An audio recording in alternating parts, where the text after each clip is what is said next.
Pilipinas sa ngayon. Pero iba po ang pinag-uusapan kung ang mga na-commit na di umanong crime ay naganap nung meron pang jurisdiction ng ICC. Mhm.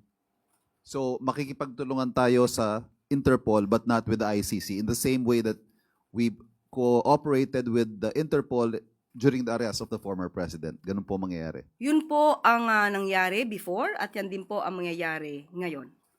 Ma'am, what does the palace say to those current and former officials who may feel the need to go into hiding after being named as co-perpetrators of the crimes against humanity? Si Senador Bato po, matagal nang hindi lumulutang.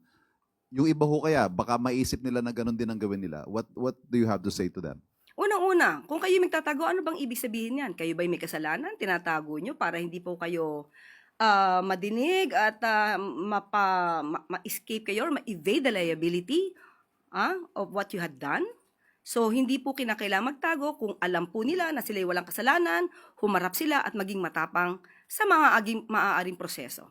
Ma'am, panghuli, ano ho ang magiging tingin ng gobyerno, ng Estado, sa 8 pinangalanan?